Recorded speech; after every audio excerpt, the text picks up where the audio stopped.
Hello everyone. So, if you are one of the students selected in the Himmati Nandan Bahuguna Garhwal University's ITEP first provisional merit list, then today's video is extremely important for you. So, today while I was at the Department of Education, I noticed that the same questions were being asked again and again. Students were confused about which document they actually need to bring for counseling, whether the Samarth form and the admission form are the same or different, whether they should carry the NCET or CUET scorecard, why 2 character certificates are required, and several other document related doubts. So I thought, why not make one detailed video and explain everything clearly so that I can reach and help as many students as possible. सबसे पहले document की अगर बात करें तो सबसे पहला document है एडमिशन फॉर्म। एडमिशन फॉर्म आपको HNBGU की ऑफिशियल वेबसाइट से डाउनलोड करना है। इस फॉर्म को प्रॉपरली फिल करिए और इसके बाद इसके साथ बाकी सारे डॉक्यूमेंट्स की फोटोकॉपी अटैच करके आप डिपार्टमेंट लाइए। ध्यान रखिए ये समर्थ रजिस्ट्रेशन फॉर्म से अलग है। आई होप आपको ये क्लियर हो गया होगा कि एडमिशन फॉर्म आपको कहाँ से लेना है और उसको फिल करके उसके साथ बाकी डॉक्यूमेंट्स की फोटोकॉपीज अटैच करनी है। सेकंड अगर हम बात करें तो ऑनलाइन रजिस्ट्रेशन फॉर्म है जिसे स्टूडेंट्स जनरली समर्थ फॉर्म बोलते हैं। इसका प्रिंट आउट भी लेके आना है। सिंपल लैंग्वेज में समझिए, एडमिशन फॉर्म HNBGU वेबसाइट से डाउनलोड करके फिल करना है। समर्थ फॉर्म जो ऑनलाइन रजिस्ट्रेशन अपने पोर्टल पर फिल की थी उसका प्रिंट आउट है। दोनों डॉक्यूमेंट अलग हैं और दोनों ले जाना जरूरी है।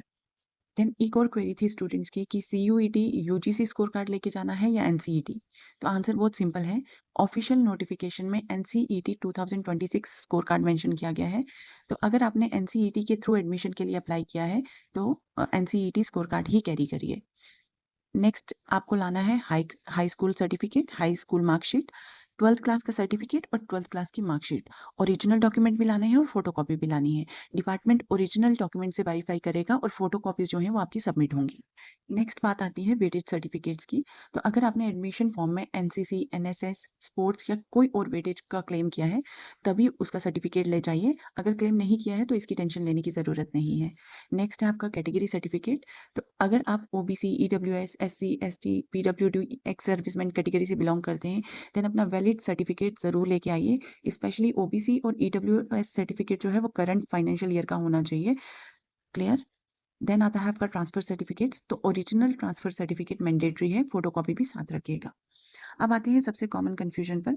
ऑफिशियल नोटिफिकेशन के अकॉर्डिंग 2 कैरेक्टर सर्टिफिकेट रिक्वायर्ड है।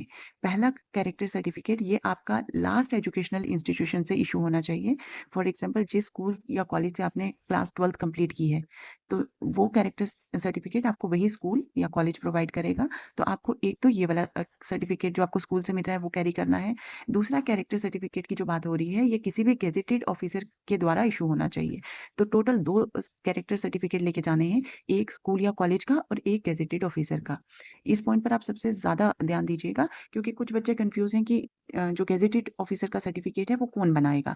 तो ये आपके स्कूल सर्टिफिकेट से अलग होगा। ये कोई भी गेजेटेड ऑफिसर आपको एक सर्टिफिकेट बना के दे देगा, तो आपको ये 2 सर्टिफिकेट जो अलग-अलग हैं वो कैरी करने हैं।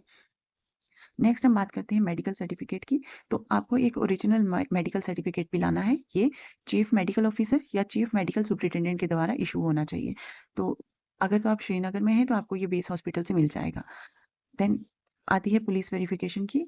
ये भी एक इम्पॉर्टेंट पॉइंट है और ऑफिशियल नोटिस के अकॉर्डिंग पुलिस वेरिफिकेशन सर्टिफिकेट सिर्फ अदर स्टेट्स के कैंडिडेट के लिए मैंडेटरी है। अगर आप उत्तराखंड के कैंडिडेट हैं तो ये रिक्वायर्ड नहीं है। अगर आप उत्तराखंड से बाहर के कैंडिडेट हैं तो ये रिक्वायरमेंट आपके लिए एप्लीकेबल है। तो आपको एक पुलिस वेरिफिकेशन सर्टिफिकेट भी लाना पड़ेगा। नेक्स्ट है एंटी रैगिंग सर्टिफिकेट। इसमें स्टूडेंट और पेरेंट दोनों के सिग्नेचर होने चाहिए। ये डॉक्यूमेंट भी कंपलसरी है। ये आपको नहीं, ये वेबसाइट से मिल जाएगा। आप वहाँ से डाउनलोड कर लीजिएगा और वहाँ से आप ले आइएगा। नेक्स्ट है आधार और फोटो। आधार कार्ड की 2 फोटोकॉपीज़ लानी है, साथ में 3 पासपोर्ट साइज़ फ़ोटोग्राफ्स लाने हैं। एक्स्ट्रा कॉपीज़ रखना हमेशा बेटर होता है, तो ट्राई कीजिएगा कि अगर आप आधार की 2 से ज़्यादा कॉपीज़ रख रहे हैं तो बेटर है। पासपोर्ट साइज़ भी अगर आप 3 से ज़्यादा रखते हैं तो बेटर है, ताकि आपको बार-बार इनको कैरी करने की हर्डल में ना पड़ना पड़े। नेक्स्ट आता है आपका एडमिशन फ़ी। तो एडमिशन फ़ी पहले से ऑनलाइन पे मत करिए अनलेस डिपार्टमेंट आपको इंस्ट्रक्ट करे। ऑफिशियल नोटिफ़िकेशन के अकॉर्डिंग पहले डॉक्यूमेंट्स की वेरिफ़िकेशन होगी, उसके बाद ही एडमिशन फ़ी सबमिट करनी है। और जब आप वो एडमिशन फ़ी सबमिट कर देंगे तो उसकी 3 कॉपीज़ जो हैं फ़ी रिसिप्ट की वो डिपार्टमेंट में देनी होगी। सो अगर आप काउंसलिंग के लिए जा रहे हैं तो एक बार इस चेकलिस्ट को ज़रूर क्रॉस वेरीफ़ाई कर लीजिएगा।